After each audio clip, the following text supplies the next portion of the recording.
Welcome to your Daily Dose of Sunday School, episode 126. We are looking at the Westminster Shorter Catechism, question 64, about the fifth commandment. Honor your father and your mother, that your days may be long upon the land which the Lord your God gives you.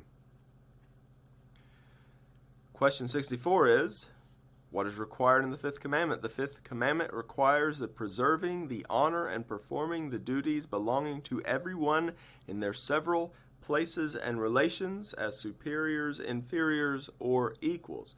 So we probably were not surprised that the fifth commandment was applied to superiors.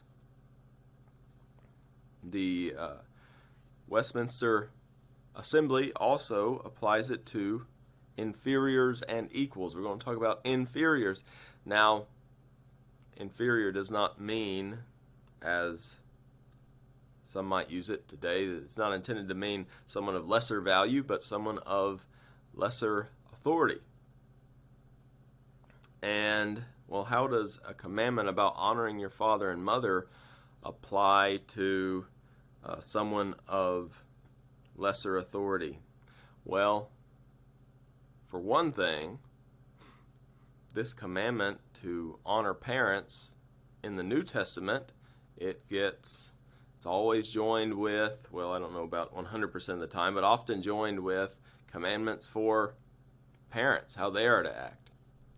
And it's not hard to imagine, this is just me speaking here, nobody special.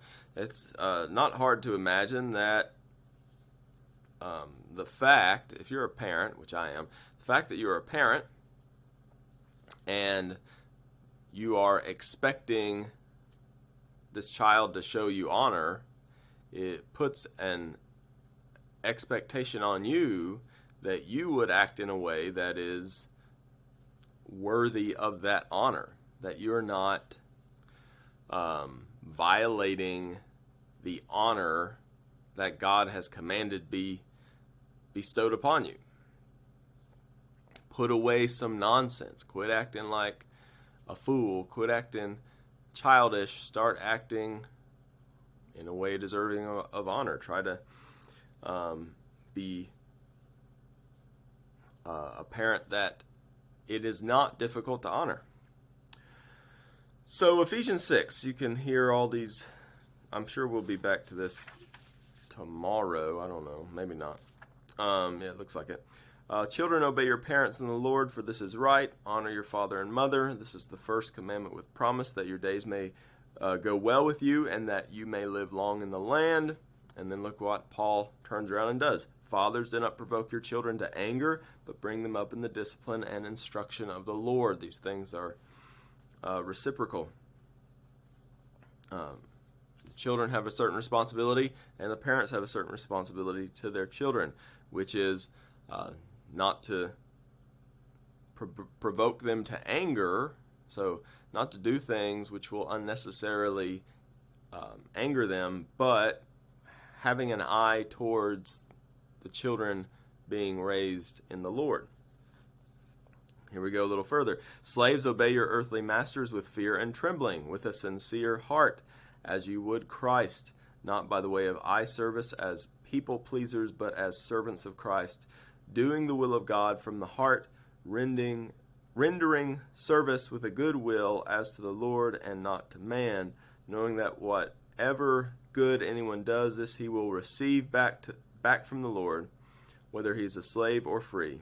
So, again, you see that requirement of superiors there when it comes to slaves. And then, verse 9, masters, do the same to them. Okay, so it's not that they have the same obligation, but they shouldn't be people pleasers. They should have a mind as to what God thinks of their behavior towards their slave. So it's going to have to be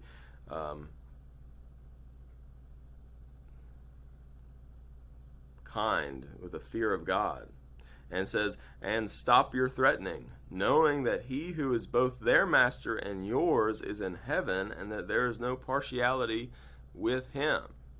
So the same thing that comes into the slave's mind of, I have a master in heaven, that same concern should restrain the master from being unkind to his slave. So those two examples are mentioned there. But if you go back a little further, you see how not just the wife, but the husband has obligations. This is Ephesians 5.